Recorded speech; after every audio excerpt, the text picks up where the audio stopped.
Hello, everyone. How's everyone doing? I hope you guys are doing amazing.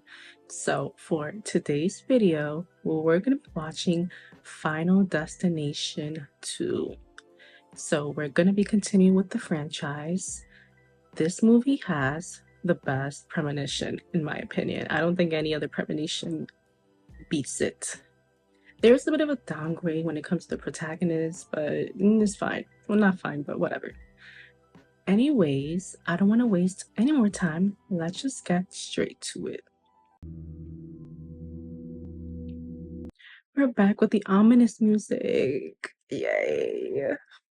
I believe that there's a sort of force, an unseen, malevolent presence that's all around us every day.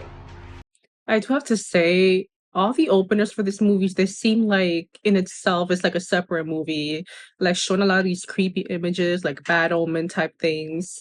However, the ones that stands out the most would be Final Destination 3, like the whole tarot card reading stuff like that, because I always found that super creepy. So I feel like that is like the best like opening credits scene, whatever. It's not so much that the survivors died, but it's the way that they died. I mean, there were so many weird, seemingly random things about the way they died. Terry got hit by a bus. Billy got like half his face cut off. Carter got hit by that big ass sign. And Alex got hit with the brick off screen.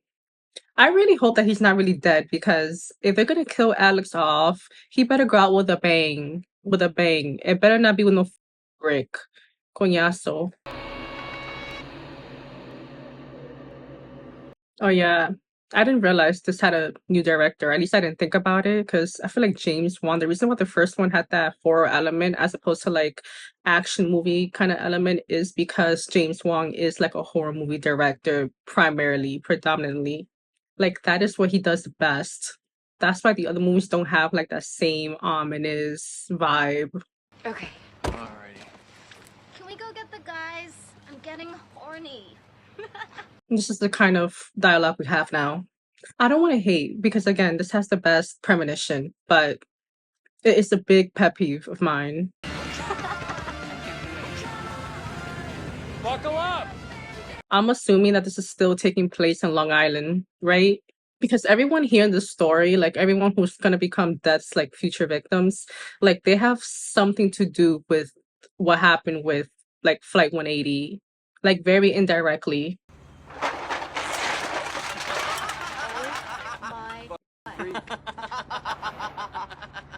I mean, it's just a bunch of cans. It's not that funny, really. This bus, like the whole ambiance of it, it reminds me of Jeepers Creepers 2, which is the superior sequel because we're not counting the other ones. Oh my god. I feel like the last movie, the only like truly unlikable character was Carter, and even then, it was still kind of sad to see him go. Well, not really, but you know what I mean. And this movie is just like you have implants here. Like this movie, everyone sucks. Well, almost everybody. The people here is just not as, they don't feel like real people. That's what I'm trying to say. Be truly independent. Hey, it's Kat. Listen. Oh, what the hell? Nah. Kat reminds me of Thora Birch in the movie Ghost World. She looks a lot like her in that movie, with like the dark hair, like the very light skin. You know, their features are kind of similar. Your dad's gonna be fine. You're gonna be fine. Okay? You're not gonna be fine. It's not gonna be fine. This is the same actress in like one of the Purge movies, I think the second one, where like she slept with her sister's man, but then she gets shot. He's drinking a beer. Oh yeah, that's real responsible. She now buckles up? What? Excuse me? It's the 1-year anniversary of Flight 180. It's not limited to just airplanes.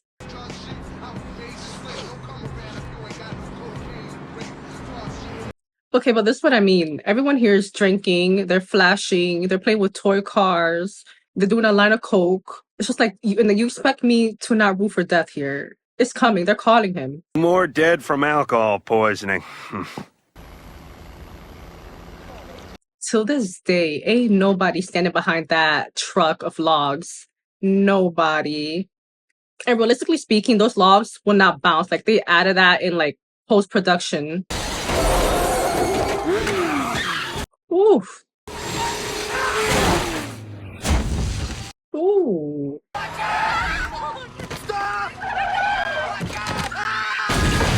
Oh my god, because of this scene, I always clock where I put the water bottle.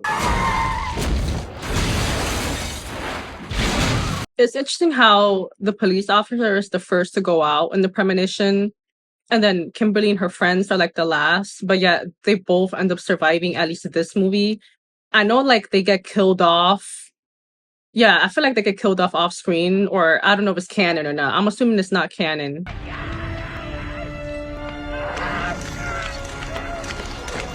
Oh man, this guy had the worst premonition death and the worst actual death. Well, not the worst, but and this movie's pretty brutal. What? There's gonna be a huge accident. We're all gonna die. I just saw it. I wonder how she can have a premonition while driving. You would think that would cause a pile up in itself. But yet again, like when you're driving, sometimes you zone out. What's this? It ain't a line to Shake Shack, I'll tell you that much. I'm going to jail. I'm going to jail. The days where you can get sent to jail just by having weed on you.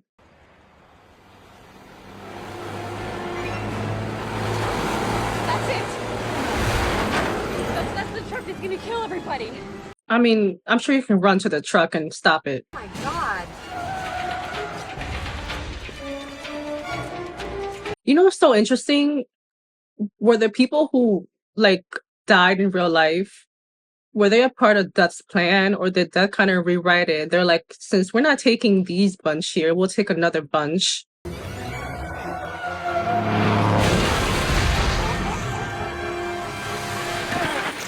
One thing I like about this movie is that they took out her friends right up the jump. Like, we have no use for these characters. I'm really glad because I was really a fan of her friends or whatever. And also it changed it up from like the first movie where Alex saves Todd, but then Todd still ends up dying. So even if she did save them, they will still end up dying. So In fact, all of them are scared, as you can imagine. Scared? These people are the luckiest sons of bitches on the planet. I mean, you will still be freaked out. Look, I know this sounds crazy, but you guys all heard about Flight 180, right? The kid who got off the plane. My premonition was just like his. Speaking of Flight 180, I just wish Kimberly gave a little bit more oomph here. Like, I'm not saying she should have acted just like Alex, because I would not like that. But I wanted to feel something about what she's trying to say, because some people handle situations differently, especially traumatic situations or difficult situations. I just wish she made me give more of a fuck. I don't know how else to say that. But then all the survivors start to die one by one. Because when your number's up, right? Some do things that will, make that day closer. There was one survivor. Clear Rivers is in a padded room at the Stony Brook Institution. Clear.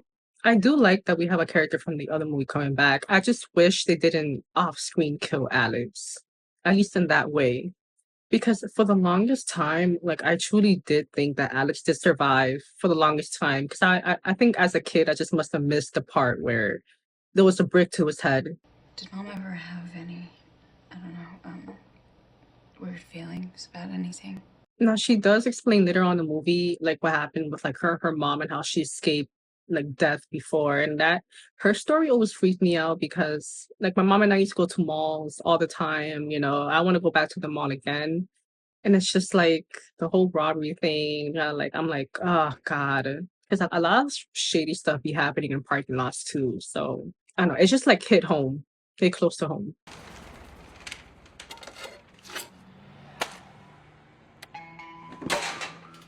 I don't feel bad he slipped on that because, like, spaghetti, I mean, I understand it was water, but spaghetti, and he'd even wash that pan, and he's gonna reheat it with something other than spaghetti.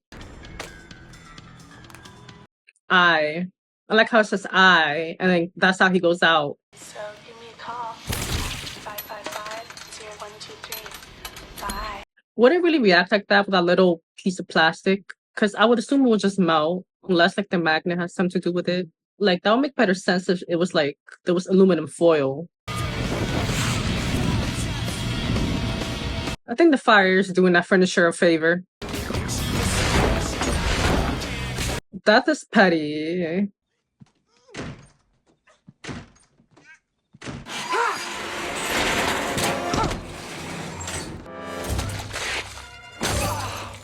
Jesus Christ!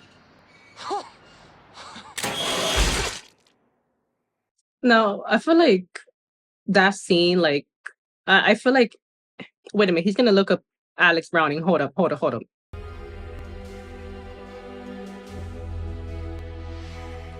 Area man crushed by sign in freak accident. Okay, that's Carter. We did see that. Oof, Terry. Oof, mangled. Where did they get that photo of Todd? There were no cameras in that bathroom. It's a private bathroom. Hit by a bus. Billy decapitated. All right. Falling brick takes life of Flight 180 survivor. This is a bullshit.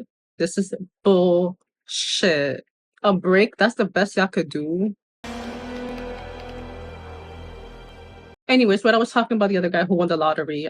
I feel like his scene, like it was the best leading up to when he goes out. Like the whole fire and everything. Like I feel like that makes the best scenes here, where it's like there's a build up to them, as opposed to just seeing the actual death. I mean, an exception would be like Terry, because Terry was like on impact. But I feel like there needs to be like that build up.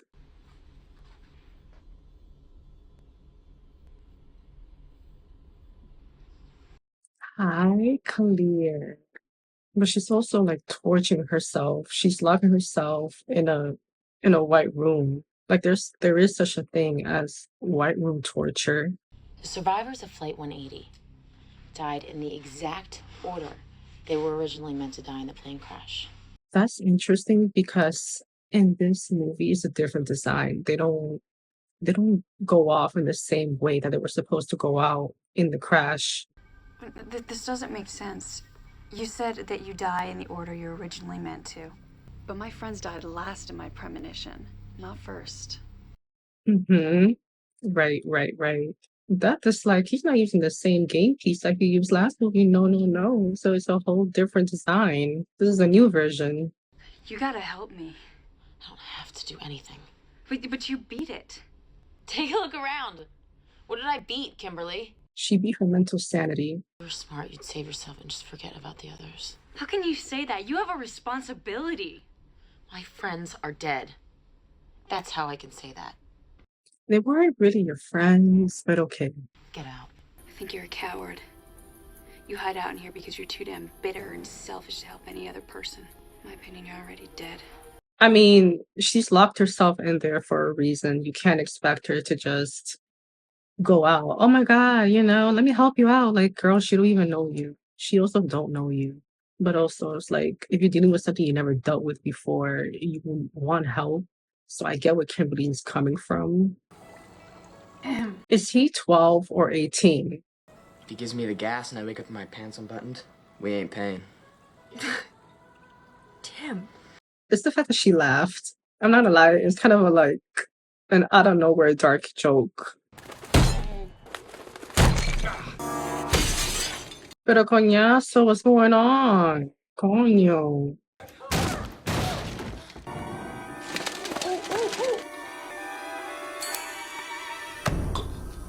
I mean, who in their right mind would think to put something plastic floating on top where the patient will obviously have its mouth wide open? I mean, this is a dentist. This is not a nursery. Remember.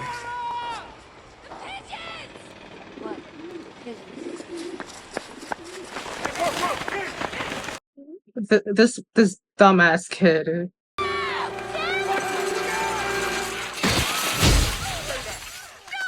This never made much sense because it was as if he was made out of Play-Doh. Like the rest of these movies just do some weird things where people are just made out of like putty. They just get smashed for anything. They don't have any bones. Nope. We're all gonna die, aren't we? Well, yeah.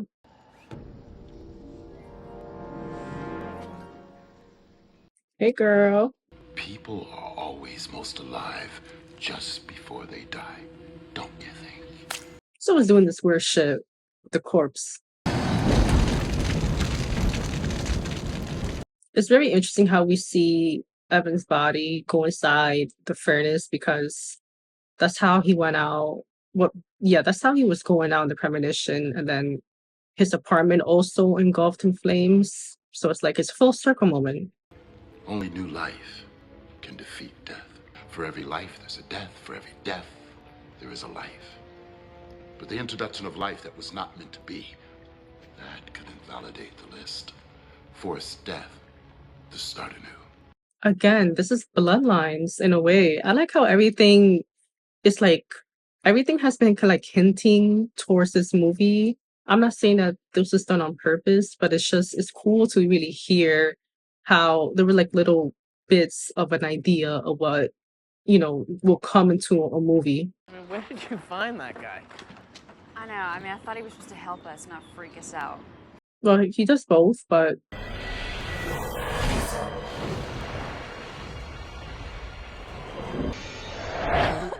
What is it? What did you say? it seems like whoever has the premonition gets affected by it differently because Kimberly like literally feels herself drowning. Like she isn't just getting a vision after the whole like beginning premonition scene. She keeps getting visions where Alex only really saw signs after his initial premonition. He said only new life can defeat death.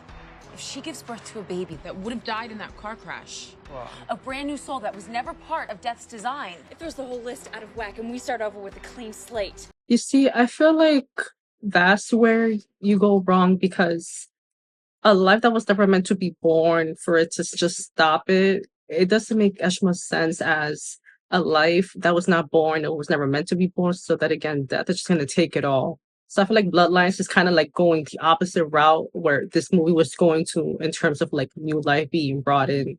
But yet again, we find out that Isabella always was meant to survive the crash. So like she doesn't even count. Jesus Christ, it must snow inside your body. Oh, you got something on it. It's still there, bro. Here, I can get it for you. No, it's it. That finger must stink. If what you're saying is true, that means I'm next. This is crazy, people. Come on. First death is stalking us, and now premonitions? What? Eugene, why even come here if you don't believe in this? Like, why even be here? Like, last time I checked, these are all a bunch of strangers who was brought together by an unfortunate event. Like, they don't know each other. Eugene, you can just go home. Okay, you guys listen. Just because Kimberly has these visions, it doesn't mean that we're not all capable of seeing signs to some extent. I like how she's mentioning that because she saw the signs at the end of the first movie, but like she never had any visions like Alex did. Alright. You okay? She's spectacular. If it is my time to go and be in heaven with my family, I can accept that. She's the most sympathetic character here. I definitely feel bad for her. I'm finished. I'm out. Don't leave, Eugene. Look. Let him go.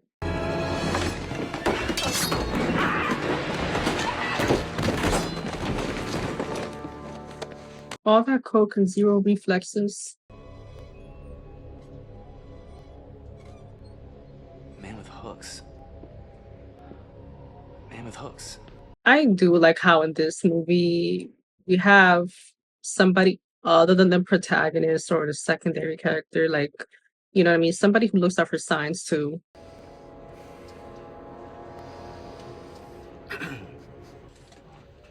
Right. A man with hooks is gonna kill you.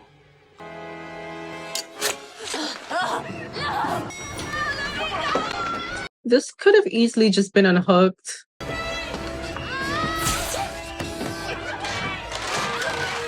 Why does she has to have such an agonizing death? Like, why? Out of all the characters here. I mean, that's the same hair that you were sniffing on, sir. You didn't want to get a whiff? Give me the gun. No! No! You won't, Eugene. You just gotta chillax, bro. Gotta chillax, bro. Chillax. One thing about Eugene is that unlike Carter, he wasn't playing. He was not playing. Okay, guys, let's not panic. Isabella's safe. How do you know? Well, you said she was gonna drive into a lake. How can she if she's in protective custody? I mean, you can't keep her there for long without her doing anything wrong. Like I'm in the condition to commit grand theft auto. This is insane. I mean, being pregnant doesn't mean that you're disabled, Isabella. Last year, my partner and I were heading out when a call came in about a train wreck. Frank decided to let me handle it alone. Oh, the train wreck was Billy and... So last May, I'm supposed to go and stay at this cheesy little bed and breakfast in Pennsylvania, right? So anyhow, there's this major gas leak that no one knows about, and all the guests suffocated during the night. Bus I was on splattered some girl all over the road. Was that in Abraham? Terry. Do you guys remember that theater in Paris that collapsed last year and killed everybody inside? Well, I had tickets to go. All of a sudden, this dude, out of nowhere, just gets whacked by this falling sign. Carter. Carter. That was the night I scraped up Billy Hitchcock. Wait a minute, wait a minute. Who are these people? People got off of Flight 180. They were my friends. No, they weren't, Clear. They didn't really know you. About a year ago, my mom and I were at the mall. I was supposed to meet her outside, but I got caught up watching this news report about some kid that committed suicide. I heard some gunshots and I ran outside. Some kids were trying to steal my mom's car. She tried to fight them off. She was a fighter and they killed her. Yeah, like, I don't know. I guess like her story always hit home for me. It really did. That's why it kind of like freaked me out. But I do like the fact that they still continue the story with 180. I mean, they have to if they're bringing in a character that was just in the first one. But I like the fact that they're like all these characters all got impacted by the characters from, you know, the first movie. Yeah, it's like a chain reaction. Supposed to die. It caused an outward ripple, a rift in Death's design. Butterfly effect.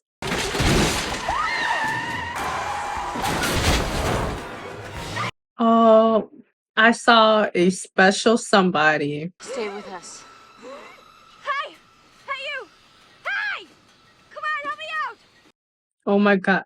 Noel Fisher has been in so many things. Like, of course, he was in Shameless. He was Mickey. He was in Max Keeble's Big Move. He was the bully. He was in the very beginning of Valentine, the 2001 movie. He was Stucky in SVU. Watch it! You trying to get yourself killed, little boy? Gotta use your head, man. I do like how they bring everything to tie it back together with him at the end of the movie. I feel like this movie was, I think it's the only one that was not afraid to kill off a kid. I think. Well, they did 2 kids because I'm pretty sure he's supposed to be like 15. You're gonna die after me, right? Yeah, I guess so. Would you take these? Would you throw it on my drugs and anything that's gonna break my mom's heart? It's kind of cute. You know, I'm not gonna lie. He's self-aware. Just find Isabella and get this thing over with, okay? Go on. I'll be fine. Anytime someone said it's fine and doesn't zoom in on them, they are, in fact, not gonna be fine. Could you be a little quieter with that thing, please? Yeah, sure. I'll just put it on quiet mode. That would be good. The fact that he was being sarcastic. See, Kat is either lucky or unlucky. She got a lot of forehead space. I need to know if the baby's all right. It's a boy. I'm really glad that this is BS. They didn't stop it there. I'm really glad. I like how everything looks so optimistic, so nice, or whatever. You think everybody's gonna live for the rest of the movie.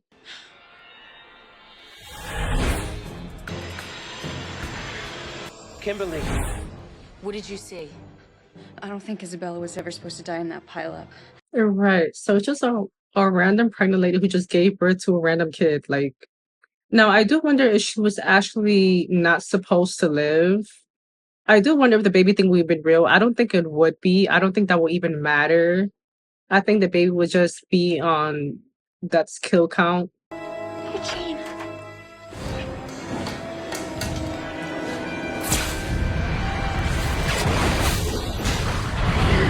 Damn. And there goes Clear. That's it. Her character's done. I don't know how I feel about Clear's death. Like, I don't know how to feel about it. Like, I feel like maybe it could have been better, but also it's far better than, there's a brick to your head. New life. What is it? I know what I have to do to save us. I have to die. Get Galartian. See, this is another movie where two of the leads, they get together, but there was no scene establishing where they got together. You know what I mean? Not to say that we really needed a scene about somebody getting together. Not this type of movie, but you guys know what I mean? At least something to establish. Oh, they're together now or whatever. Or maybe this. Whatever. Whatever.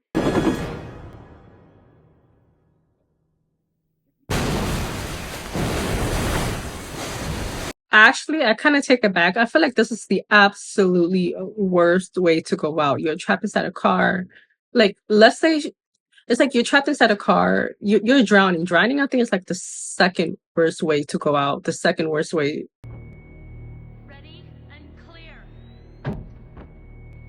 I want her prepped and stabilized for ICU. So I'm assuming this is supposed to cancel out everything then because, like, she clinically died. I guess it counts. Sure.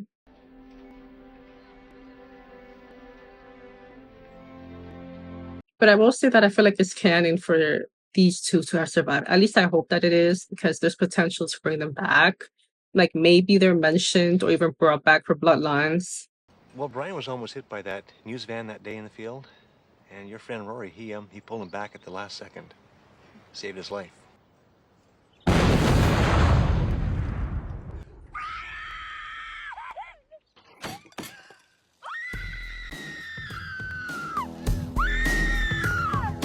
This part is so unserious. All right, all right, all right, all right. So that was Final Destination 2. So again, I feel like my opinions haven't really changed much. Like I still feel like the premonition here was a lot more superior than the first one, but I also felt like Kimberly, in my opinion, she was like a lackluster protagonist, you know what I mean? And I don't really mean to compare it too much with Alex, but I feel like I've done that too much already. I just feel like she didn't give enough oomph, right? I just don't feel like the performance was there to make me want to really root for her and care for her, especially when you have her just try to save all the other characters who may not be the most likable or who may not have the most substance to their character. Not to say that the first one did that, but I feel like it kind of tried. Like especially with Miss Luton, like her character has survivor skill. You can argue a lot of the characters from the first one are more likable or at least more empathetic or sympathetic, but this one is different because Rory's 24/7 coked up. Eugene is like still around these people even though he's very skeptical about it all. The officer's just there. He's there to help, but that's just about it. Kimberly, is not as compelling as Alex. This movie in terms of the character is a step down, but I would say that they did up the action a little bit more because the first one is like more of a thriller. Like it's not as flashy when it comes to its kills as this movie and then the subsequent films. So yeah, I mean, I still enjoy this film. Like I said before, the premonition scene takes the cake. Well, if you like my reaction, please like, subscribe, all that good jazz, and I will see you next time.